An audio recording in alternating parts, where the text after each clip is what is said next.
Hi everyone, welcome to chapel. My name's Ellie Smith and I'm a senior. And over the past semester, we've been trying to work on showing you guys a song that I wrote, and it just never quite worked out right. But I'm so excited to share it with you guys today. And when I was writing the song, the lyrics kind of just came from a place of I was struggling in my relationship with God, and I was also just struggling with the relationships just around me in my life. And as those lyrics still apply to that, it also has just kind of moved into a new season of life, and those lyrics are still being used in my life, and it still applies to what we're going through right now. And some of the lyrics in the song are just talking about like being desperate for God's love and just Him being present even when we don't know what's coming next. And that's kind of why the song is called Empty, because even in our emptiness, when we feel like all the chaos is going around us, God is still in that. So I'm so excited to share that with you guys today. And don't feel like you need to sing along every word, because I know it's really new, but just let those words and those lyrics just sink in and let God's presence come over you today.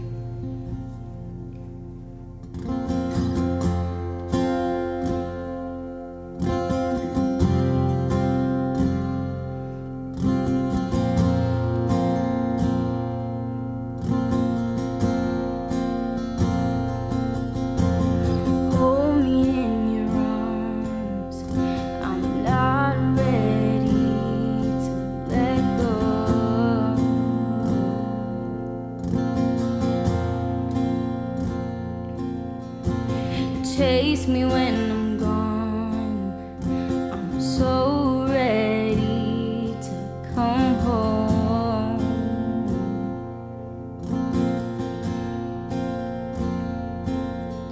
I've wandered so far, it feels like I'm all alone.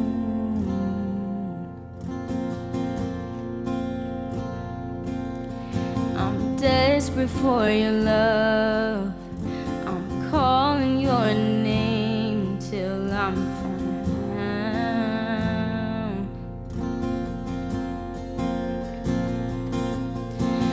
God, we need you. God, we need you.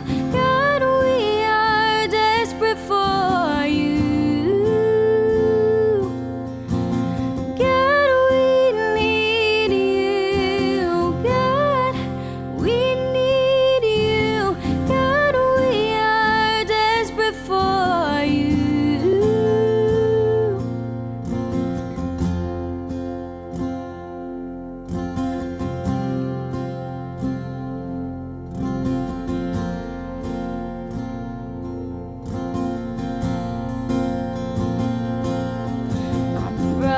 After you, won't walk because I know that you move.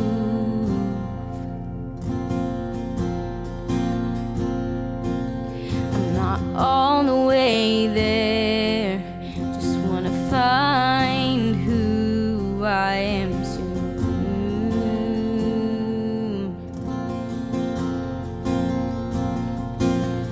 I know that you are with me. I'm finding ways to open up to you.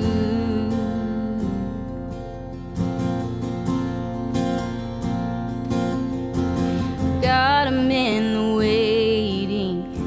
I know that you can make me new.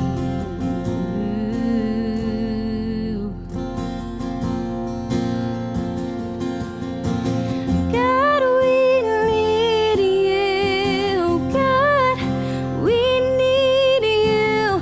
God, we are desperate for you. God, we need you. God, we need you.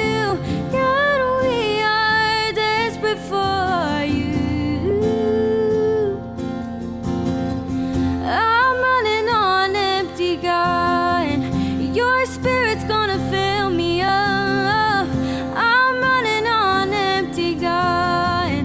Your spirit's gonna fill me up. I'm running on empty, God. Your spirit's gonna fill me up. I'm running on empty, God. Even when I can't see, I will run.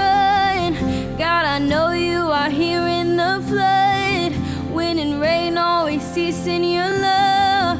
Stay with me till you're completely done. Even when I can't see, I will run.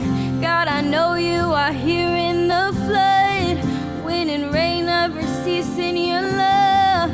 Stay with me till you're all the way done.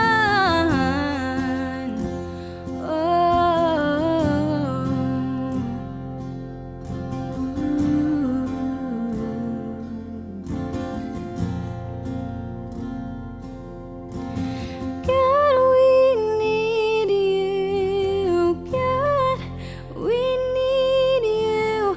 God, we are desperate for you. God, we need you. God, we need you. God, we are desperate for you.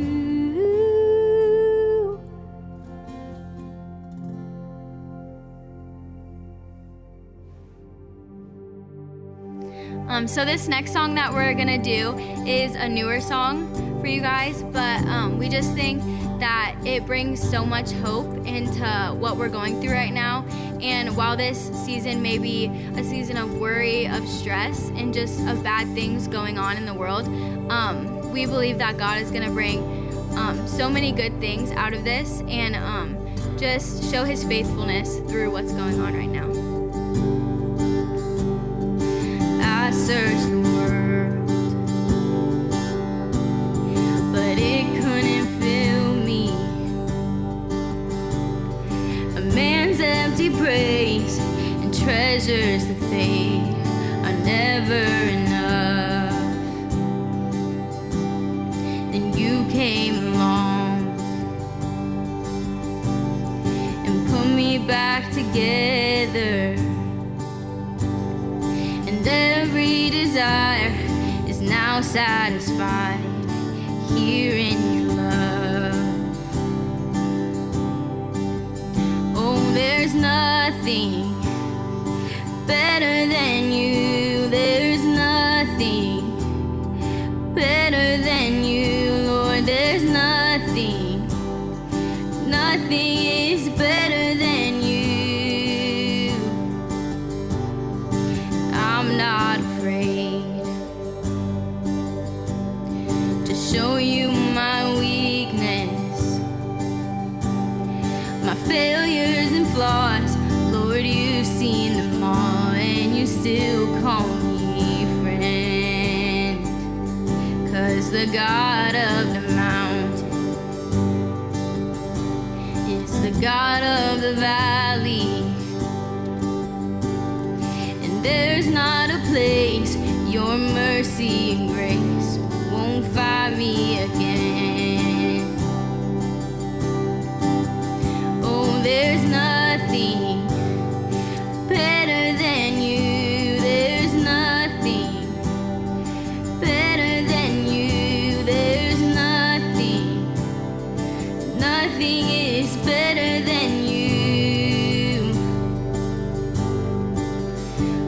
There's nothing better than you. There's nothing better than you. There's nothing, nothing is better than you. You turn mourning to dancing. You give beauty for ashes. Turn shame into glory. You're the only one who can. You turn mourning to dancing. You give beauty for ashes. turn shame into glory. You're the only one who can. You turn graves into gardens. You turn bones into armies. You turn seas into highways. You're the only one who can. You're the only one who can. There's nothing better than you. There's nothing better than you. Oh, there's nothing. Nothing is better than you. Oh, there's nothing better than you. There's nothing better than you, Lord. There's nothing. Nothing is better than you. You turn graves into gardens. You turn bones into armies. You turn seas into highways. You're the only one who can. You turn graves into gardens. You turn bones into armies. You turn seas into highways. You're the only one who can. You're the only one who can.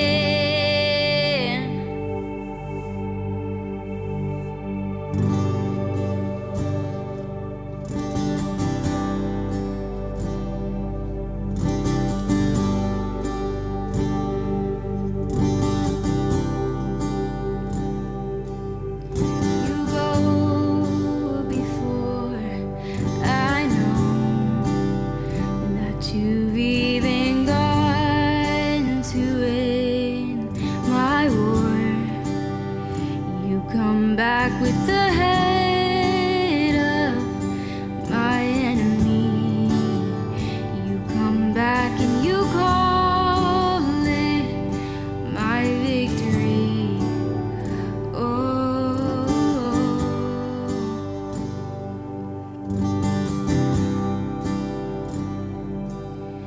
you go before. I know that you've even gone to win my war. Your love becomes my greatest defense. It leads me from the dry wilderness, and all I did was praise.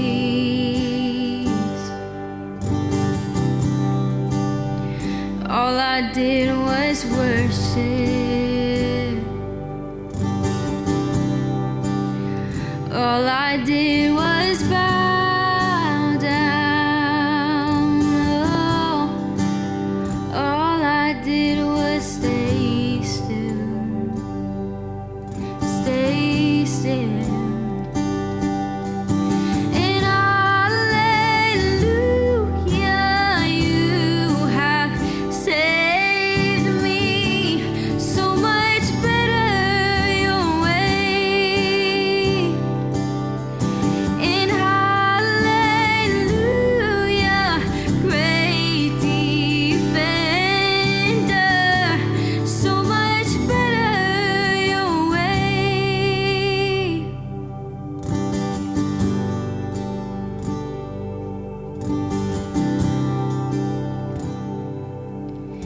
You know before I do where my heart can seek to find your truth.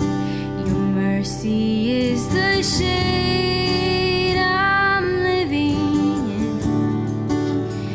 You restore my faith and hope again. And all I did was praise. I did was worship.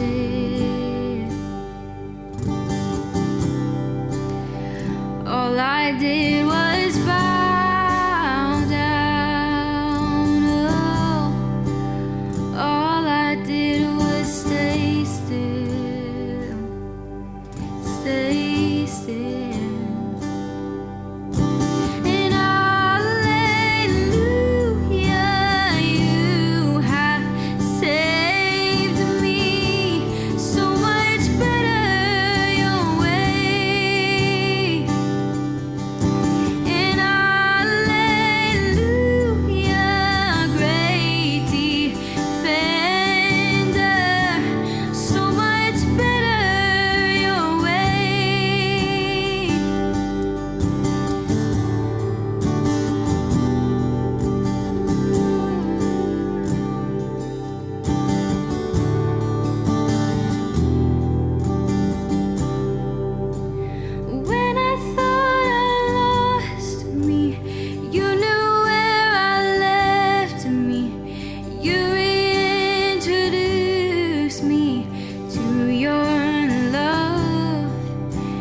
Picked up all my pieces, put me back together. You are the defender of my heart. When I thought I lost me, you knew where I left me. You reintroduced me to your love. You picked up all my pieces, put me back together. You are the defender of my heart. And hallelujah, you have saved me. So much better your way. And hallelujah, great defender, so much better your way.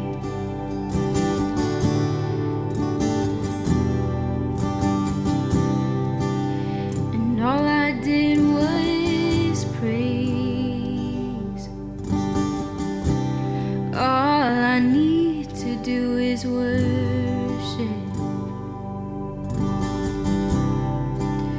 Lord, I will just bow down. Oh, I'm just gonna stay still.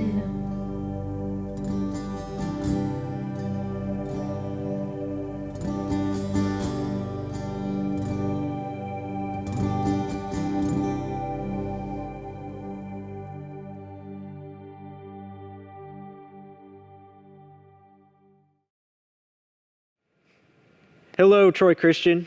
Thank you for worshiping with us. And I just want to take a moment and thank Ellie Smith and Mr. Smith for leading us in a time of worship. This week, we continue the Still series, where we've been asking, what is God doing in this unique season of stillness? I have the joy to introduce today's speaker. But before I mention him, I want to just share my heart on something. If you know me and my role here at Troy Christian over the past few years with Chapel, you know that one of my favorite things we do here is give students the opportunity to share in Chapel. And some of my favorite memories of working here and being a part of this ministry is watching students take the stage and lead us into worship and lead us into hearing what God's word has to say for us. And today we get to continue the student-led ministry that happens here at Troy Christian. Today we'll hear from Izaak Frantom. He's a senior at Troy Christian who has decided not only to share with us today, but he's also decided to move forward in his call to ministry with his plans to go to Lee University to study ministry for himself and seek that as his career. But I encourage you to take a moment and pause yourself and pause your heart as we listen to what Izaak has to share and what we believe God has laid on his heart and what he might lay on our hearts in the process.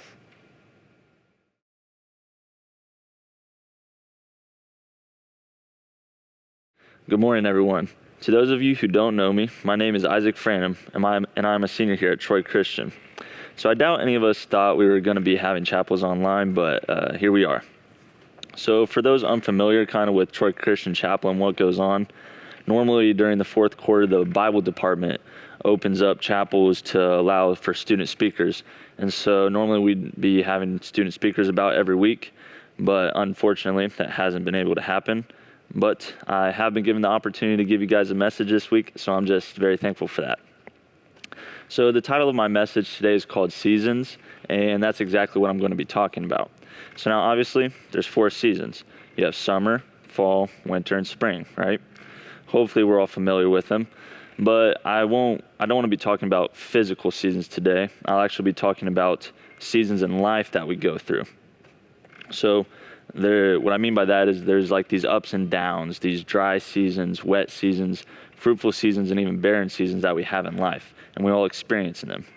And so it's kind of weird to think about experiencing seasons like that sometimes, but there's a question, it's why do we experience these seasons in life? And I think there's 2 parts to it.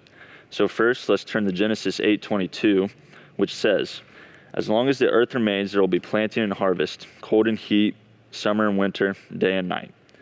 So this verse is talking about physical seasons, obviously, but I think it can be applied to seasons of life as well.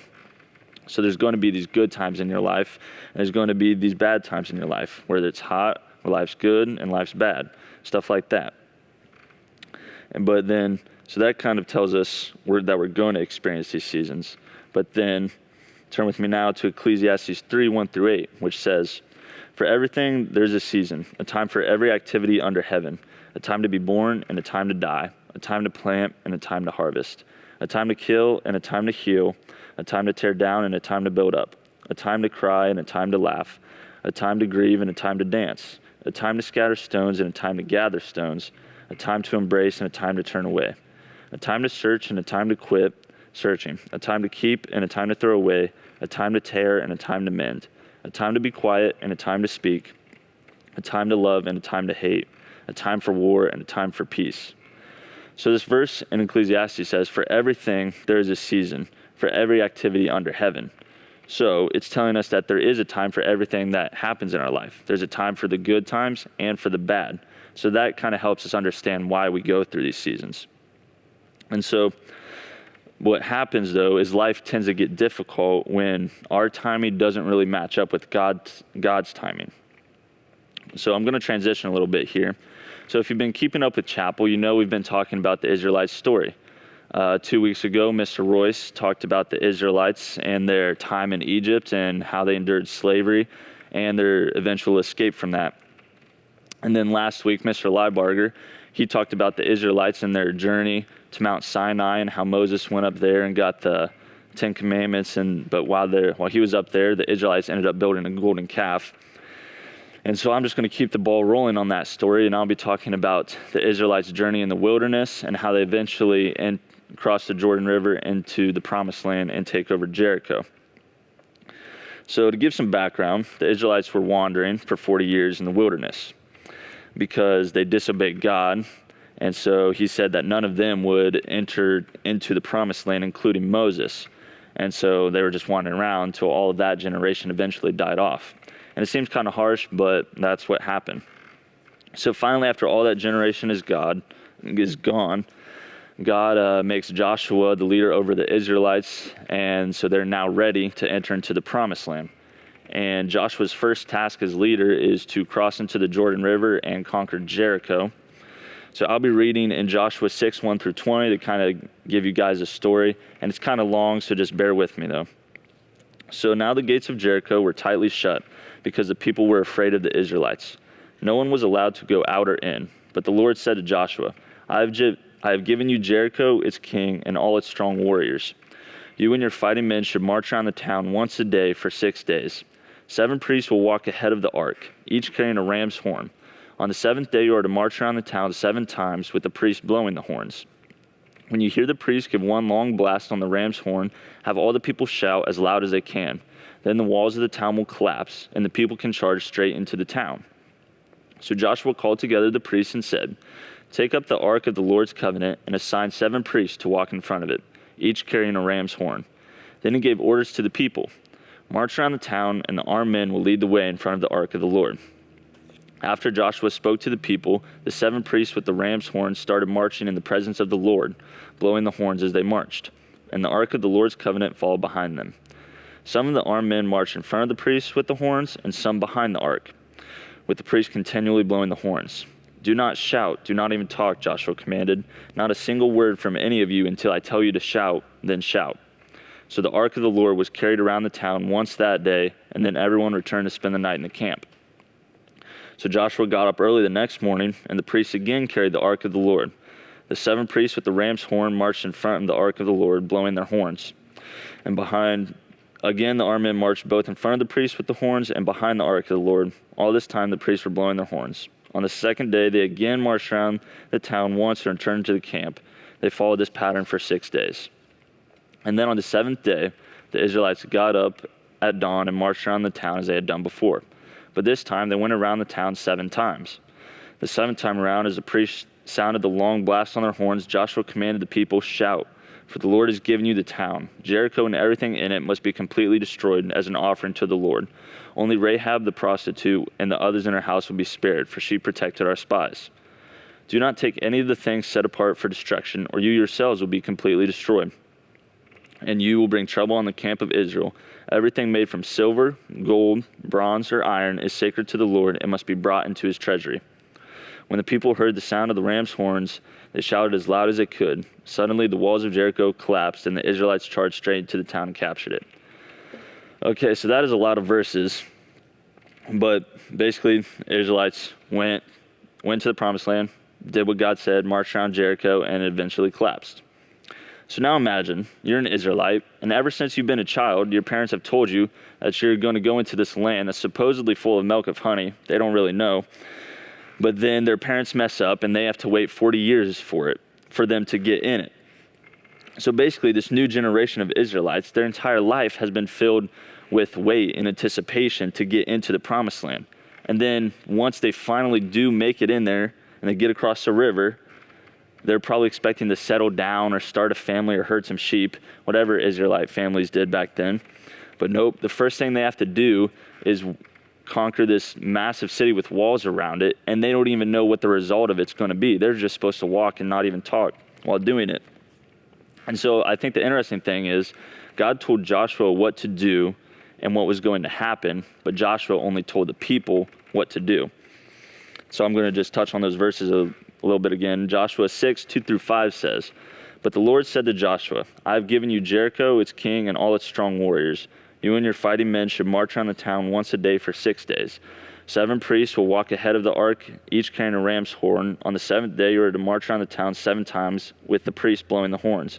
When you hear the priest give one long blast on the ram's horn, have all the people shout as loud as they can. Then the walls of the town will collapse, and the people can charge straight into the town." So in those verses, God told Joshua what to do, which was walk around the walls once a day for 6 days. Then on the 7th day, do it 7 times and shout.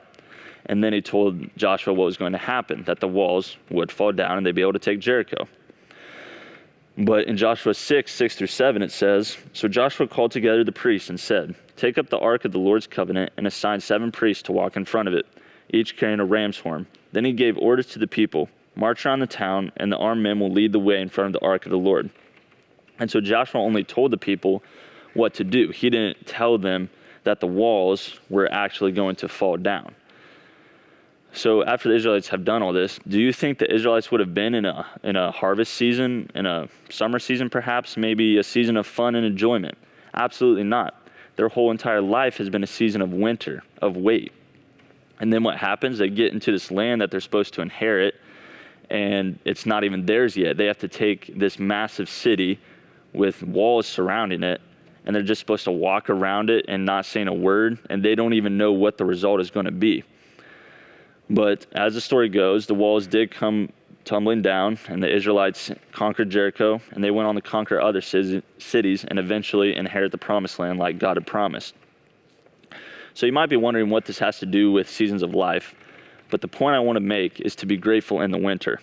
Be grateful for this time of waiting, this off season, this long winter. And you might ask, why should I be grateful for it? But just give me a little bit and I'll explain it all. So our God is a God of seasons. He even works within seasons. He plants something and allows it to grow. He could have just put the Israelites straight into the promised land, skipped their slavery in Egypt, and skipped them wandering in the desert. And Jesus would eventually come, die, and resurrect and save us all. But the job would have been accomplished, but so much of the process would have been lost. See, we wouldn't have the first part of the Old Testament because it would have just been skipped over. And the same can go for Jesus too. Like say Jesus was just put on the earth as an adult and he never died and rose again. Or well, he did die and rise again, but we wouldn't have the teachings from the disciples. They wouldn't have learned from Jesus, and so they wouldn't have been trained to start the church.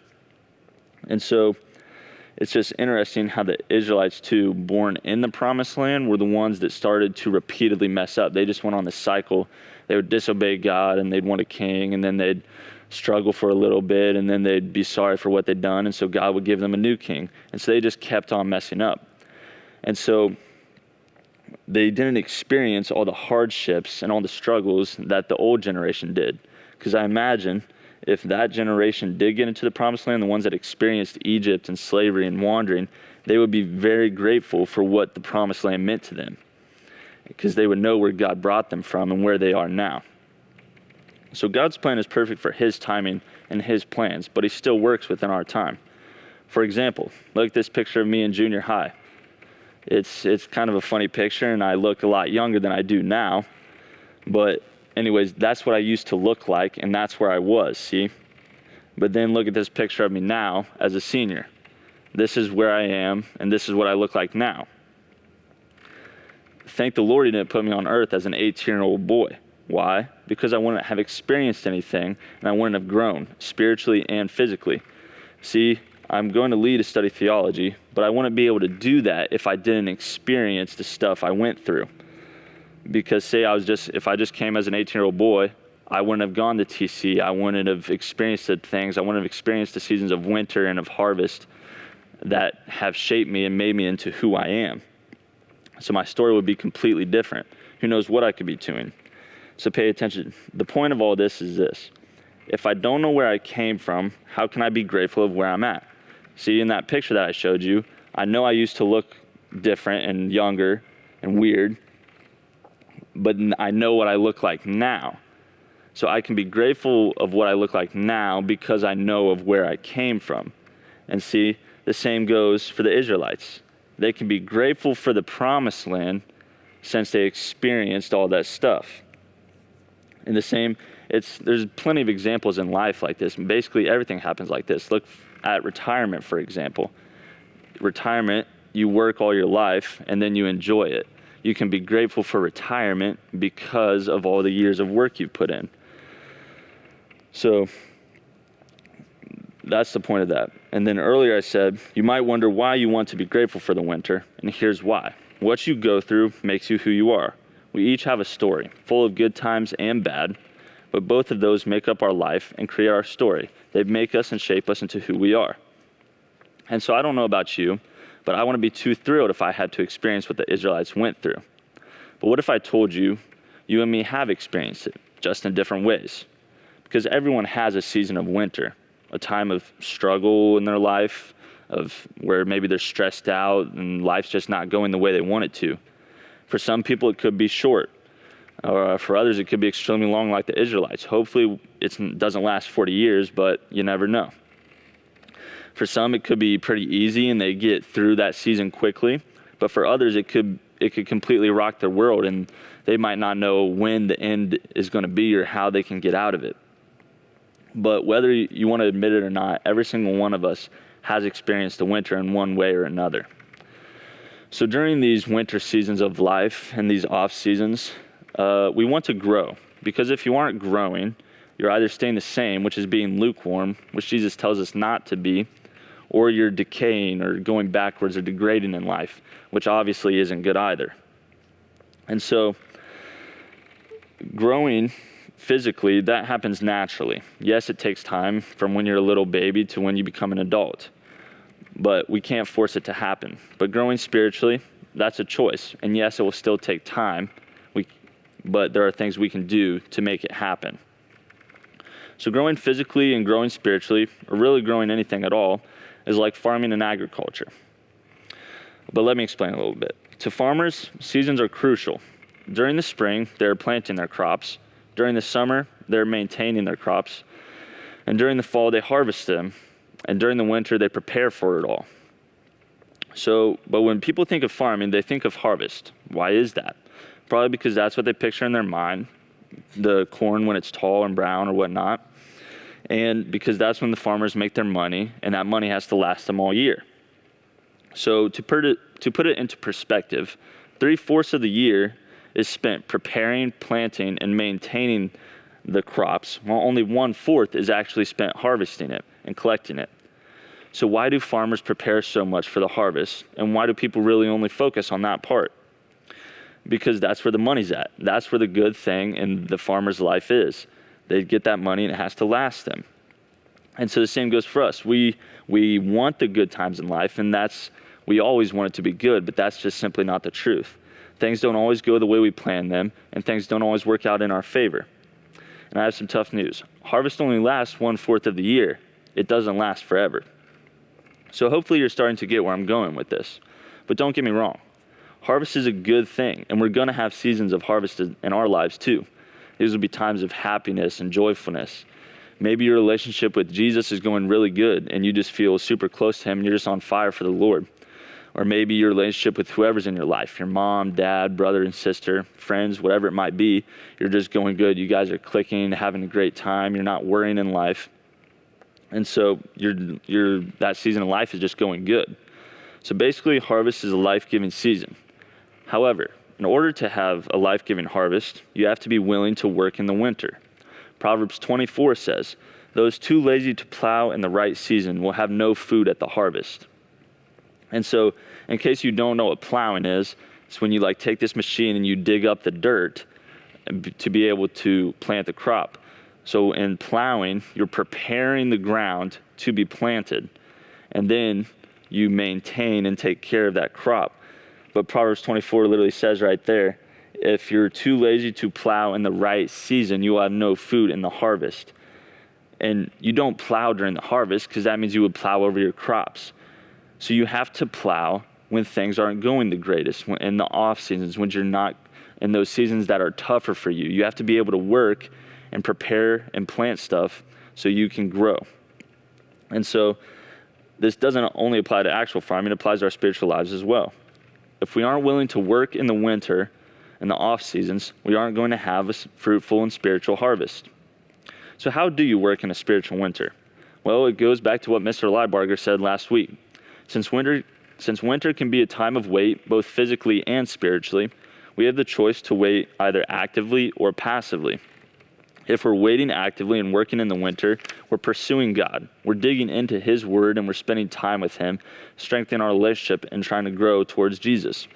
But if we're waiting passively, we aren't working in the winter. We're just trying to survive this tough season and get through and just hope our life gets back to normal without even doing anything.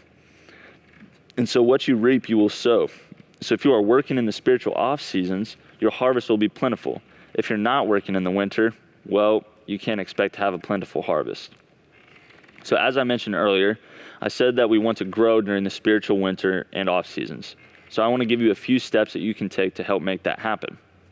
The first step is to prepare. Because of Genesis 8:22, what we read in the beginning, we know that winter is going to hit no matter what. We can't avoid it. It's just inevitable. We will have these times in our life where stuff just doesn't go our way, where we're down in the dumps and stuff's just bad. But what we want to do in this step is to prepare for the winter. We want to prepare before that storm hits.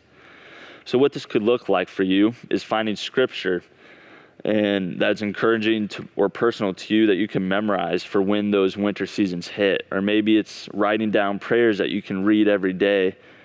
But whatever it might look like for you, just make it personal to you. So that's preparing. The next step is planting. For this step, I want to talk about the parable of the farmer and him scattering seeds. I won't read it, but I'll just summarize it for you. So basically, a farmer goes into a field and he scatters seeds along the ground.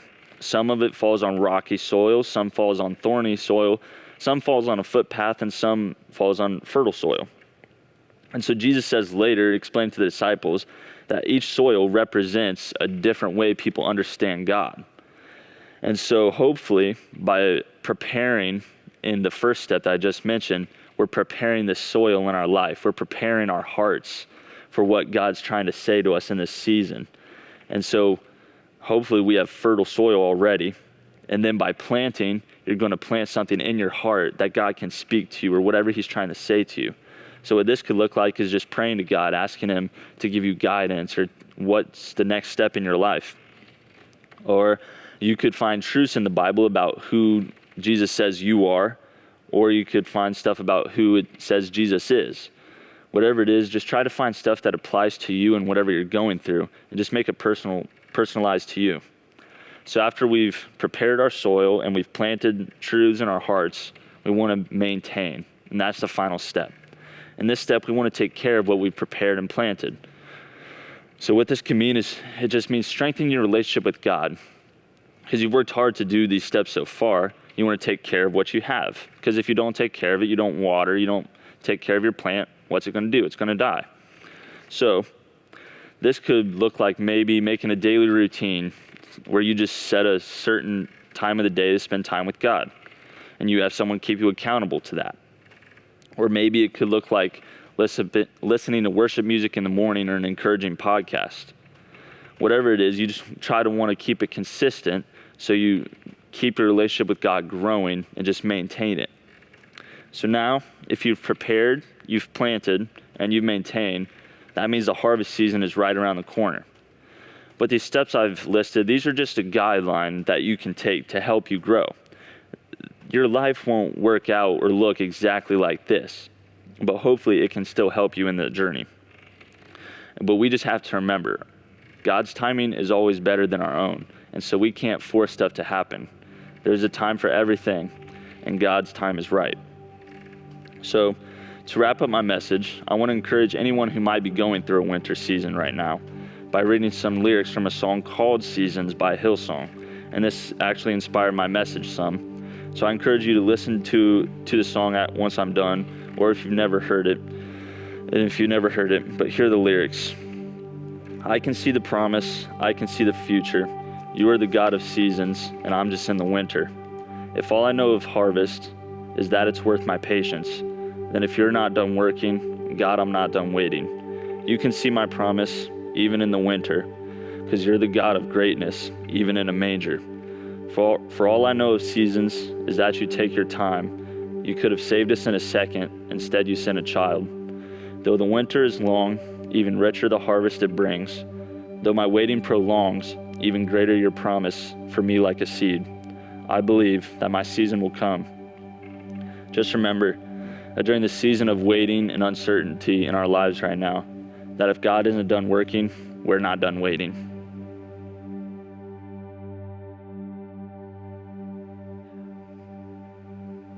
Thank you, Isaac, for sharing that message.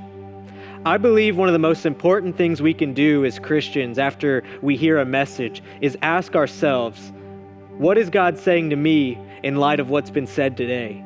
And so I want to take a moment together and go through some reflection questions that might lead us into knowing what God is doing in our hearts and our lives in light of Isaac's message today. So here are some reflection thoughts and questions I want us to consider. It makes sense for us to consider the coronavirus pandemic a winter season in our lives.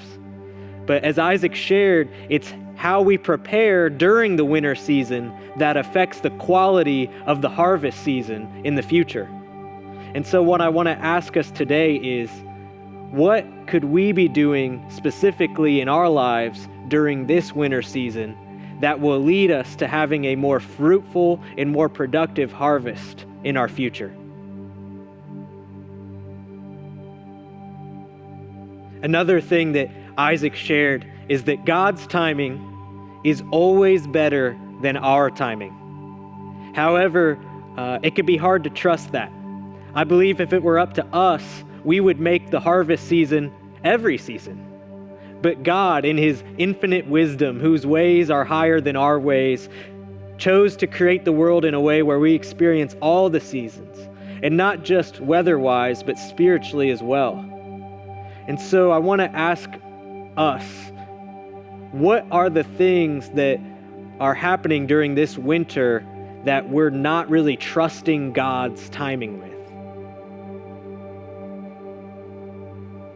And once you've thought of this part of your life that you're not necessarily trusting God's timing with, I want us to take a moment and say to ourselves, God, I trust you. Even when I don't see you working, even when it doesn't make any sense to me, I trust you. Thanks to everyone involved in the production of this chapel, including seniors Ellie Smith and Izaak Frantom. A couple closing announcements before we dismiss. Next week is National Day of Prayer, and National Day of Prayer is on Thursday, and even though our chapels are normally on Friday, we are going to air on Thursday morning at 11 to join the world in National Day of Prayer. Also, after this is over, our Bible teachers are going to live stream a Q&A discussion concerning the message. I hope you enjoyed our time together. See you next week.